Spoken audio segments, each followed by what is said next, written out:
Bismillahirrahmanirrahim. Assalamualaikum warahmatullahi wabarakatuh.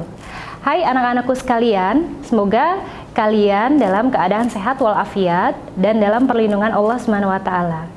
Hari ini kita akan belajar bersama di mata pelajaran IPA dengan Ibu Vera Yulistiani. Hari ini kita akan membahas mengenai pewarisan sifat atau yang biasa dikenal dengan hereditas. Sebelum kita memulai pembelajaran kita hari ini, kita sama-sama mengucapkan basmalah terlebih dahulu. Bismillahirrahmanirrahim. Materi pewarisan sifat atau biasa disebut dengan hereditas, ini adalah materi untuk kelas 9. Adapun kompetensi dasar pada materi ini adalah sebagai berikut. Dan tujuan pembelajaran yang akan kita capai adalah sebagai berikut. Ada pertanyaan, pernahkah kalian terpikir atau terlintas di benak kalian mengapa wajah kita masing-masing ini ada kemiripan dengan orang tua kita masing-masing? Ya. Oke, dari pertanyaan tersebut, ini akan menuntun kita untuk sama-sama belajar memahami bahwasanya sifat dari suatu makhluk hidup akan diturunkan ke generasi berikutnya melalui gen. Nah, gen inilah yang akan membawa sifat genetik dari generasi yang sebelumnya ke generasi setelahnya. Sifat-sifat organisme terkumpul dalam materi genetik yang bernama gen.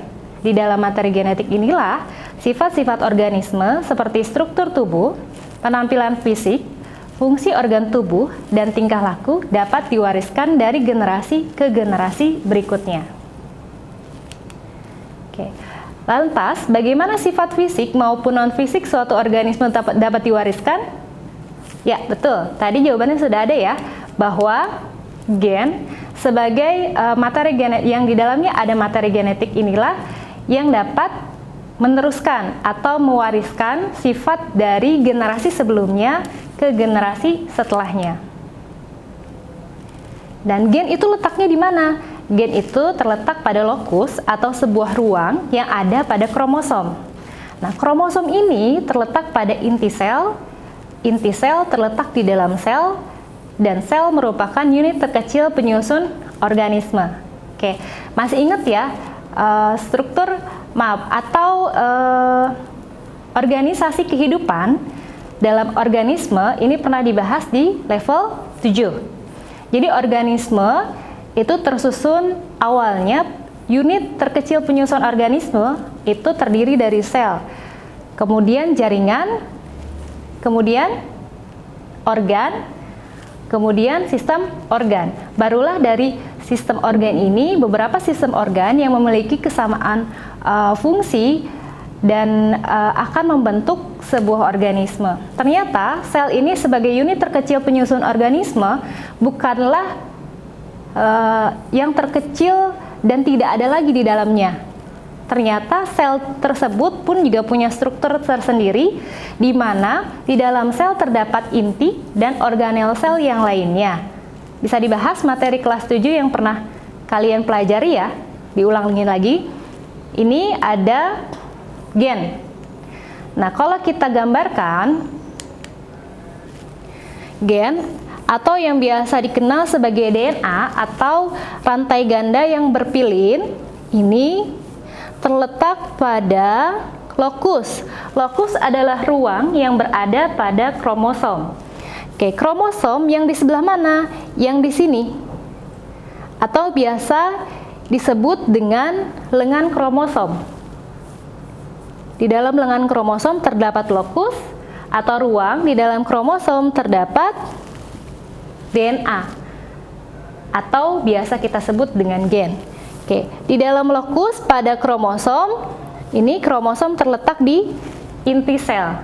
Apakah kromosom hanya terdapat pada inti sel? Kromosom bukan hanya terdapat pada inti sel, namun kromosom juga terdapat pada mitokondria dan kloroplas. Di dalam inti sel tadi terdapat kromosom ya. Oke, inti sel berada pada sel, dan sel merupakan unit terkecil penyusun organisme. Baik, ada seorang peneliti, dari hasil penelitiannya tersebut kita dapat mengerti pola pewarisan sifat suatu organisme. Dia bernama Gregor Johann Mendel. Beliau meneliti tentang pola pewarisan sifat pada tumbuhan kacang kapri, dan dari penelitiannya tersebut Gregor Johann Mendel diakui sebagai bapak genetika. Apa sih genetika itu? Genetika merupakan cabang ilmu yang mempelajari pola pewarisan sifat atau hereditas pada makhluk hidup. Baik, mengapa Mendel memilih kacang kapri atau Pisum sativum? Pasti ada alasannya ya. Yang pertama, Pisum sativum menghasilkan banyak keturunan. Yang kedua, daur hidupnya pendek. Yang ketiga, mudah melakukan penyerbukan. Yang keempat, punya sifat beda yang mencolok. Sehingga Mendel mengambil kesimpulan bahwasanya Pisum sativum atau kacang ercis atau kacang kapri ini cocok nih untuk dijadikan bahan penelitiannya. Oke, langkah awal yang dilakukan oleh Mendel adalah menentukan galur murni. Apa sih galur murni? Galur murni merupakan tanaman yang apabila melakukan penyerbukan sendiri menghasilkan keturunan yang memiliki sifat sama dengan tanaman induknya. Setiap gen yang mengendalikan sifat tertentu mempunyai posisi atau tempat tertentu pada kromosom. Tadi ya, kalau tempatnya itu namanya lokus. Nah, masing-masing itu punya posisi pada lengan kromosom. Setiap gen memiliki pasangan gen yang disebut dengan alel. Oke, gen ini nantinya akan disimbolkan dengan huruf. Bisa kita pilih dari huruf A sampai Z, silahkan itu untuk mengidentifikasi, untuk menyimbolkan apakah gen tersebut ditandai oleh dengan gen tertentu. Boleh pakai huruf A, boleh pakai huruf B, boleh pakai huruf C dan lain sebagainya sampai ke huruf Z. Adapun lambang yang disimbolkan itu ini akan dipasangkan. Nah, itu yang disebut dengan pasangan alel. Pasangan gen yang disebut dengan alel. Ada istilah homozigot dan heterozigot. Apa sih homozigot dan heterozigot? Homozigot adalah pasangan gen yang sama, A besar atau A kecil. Karena sama-sama besar dan sama-sama kecil, itu dinamakan dengan pasangan gen atau alel yang homozigot. Sementara pasangan gen atau alel yang beda, yang satu kapital, yang satu kecil, yang satu besar, yang satu kecil, itu dinamakan dengan heterozigot. Huruf A besar dan huruf A kecil. Kalau besar-besar dan atau kecil-kecil itu homozigot, kalau yang besar kecil namanya heterozigot. Ada juga istilah dominan dan resesif, ini untuk menunjukkan apakah gen tersebut dominan terhadap gen yang lain.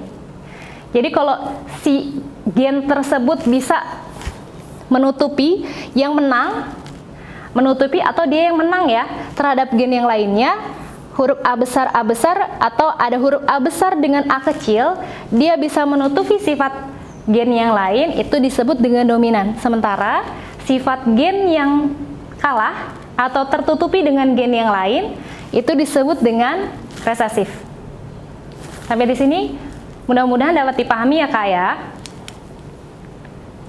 Baik, ada istilah lagi namanya fenotip dan genotip. Fenotip itu apa? Fenotip itu simpelnya sifat penampilan fisik yang dapat diamati atau dapat diinterai.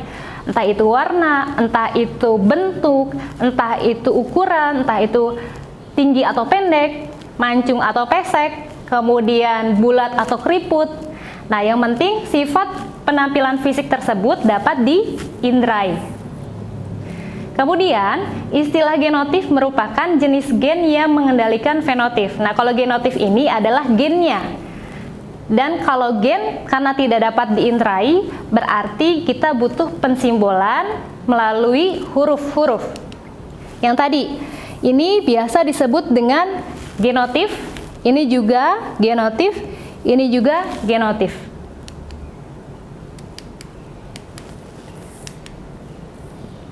Misalnya, fenotip bentuk biji dominan bulat, terdapat dua jenis genotip, yang ini, B besar, B besar, B besar, B kecil, dan B kecil, B kecil.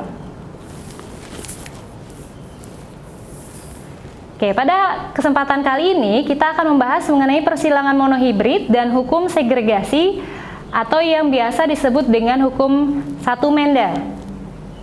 Persilangan monohibrid merupakan persilangan dengan satu sifat beda. Mendel melakukan penyilangan tanaman kacang kapri dengan memperhatikan satu sifat beda saja, yaitu kacang ercis berbiji bulat dan kacang ercis berbiji keriput. Baik, kacang ercis berbiji bulat memiliki genotip B besar, B besar. Yang keriput memiliki genotif B kecil, B kecil. Boleh dirubah hurufnya silahkan. Yang jelas, kalau bulat, besar, besar. Kalau keriput, kecil, kecil. Boleh diganti jadi A besar, A besar. Atau A kecil, A kecil. Ini tidak saklek. Seperti itu ya. Baik, genotif itu tadi pensimbolan. Kalau fenotif berarti bisa diinterai. Bisa dilihat oleh mata, bisa dilihat oleh alat indera yang lain. Bisa diinterai maksudnya, maaf. Bisa diinterai dengan alat indera yang lain. Nah, B besar bulat, fenotifnya bulat. B kecil keriput. Oke, ini gamet. Gamet itu adalah gen. Kan tadi berpasangan, ini alel. Nah, kalau gamet ini yang gennya. B besar, B kecil, B kecil. Disilangkan menghasilkan gamet satu bertemu dengan gamet yang lainnya. B besar, B kecil. Karena B besar dominan atau mengalahkan gen yang lain, maka sifat ini B besar, B kecil menjadi fenotifnya bulat. Dia terbawa menjadi bulat karena ada huruf B besar. Seperti itu. Nah, ini filial pertama, F1 itu filial pertama atau keturunan pertama akan disilangkan kembali dengan sifat yang sama-sama kacang ercis berbiji bulat, namun genotifnya sudah berubah menjadi B besar, B kecil. Kalau yang ini orang tuanya atau parentalnya berbiji bulat memiliki genotif B besar, B besar. Kalau yang ini dia sudah masuk ke parental kedua, yaitu B besar, B kecil disilangkan dengan B besar, B kecil. Baik, ini B besar, B kecil, B besar, B kecil, gametnya dipetakan supaya memudahkan untuk terjadinya persilangan. Kalau yang ini, meskipun ini disilangkan dengan yang ini, akan menghasilkan keturunan yang sama. Ini disilangkan dengan ini dengan ini dengan ini dengan ini. Hasilnya 100% akan menghasilkan keturunan pertama B besar, B kecil, atau fenotifnya bulat. Sementara di parental kedua, dia memiliki genotif yang berbeda. Cara menyilangkannya adalah B besar turun, B besar geser. B besar bertemu dengan B besar, maka B besar, B besar. Ini pun juga sama, diturunkan, ini digeser. B besar, B kecil. Yang didahulukan adalah penulisan dengan huruf kapital. B besar dulu yang ditulis, B kecil diturunkan. Yang ini B besar, B kecil. B besar dulu yang diturunkan, kemudian B kecil. Yang ini B kecil, B kecil. Diingat karena gen huruf B besar atau bulat ini dominan terhadap gen keriput, maka B besar bisa mengalahkan B kecil. Hasilnya B besar, B besar, B besar, B kecil, B besar, B kecil. Ini bisa dipastikan fenotifnya adalah bulat, bulat, bulat. Yang terakhir, B kecil dia sifatnya kalah atau resesif. Fenotipnya adalah keriput. Maka perbandingan genotip pada F2 adalah B besar 1, B besar B kecil 2, 1, 2, dan B kecil 1. Ini untuk yang genotip. Kalau fenotip, karena fenotip ini bisa terindrai, maka kita lihat yang bulat. Ada berapa? 1, 2, 3. Bulat ada 3, keriput ada 1. Maka pada persilangan tersebut, gen untuk faktor bulat dominan terhadap gen untuk faktor keriput.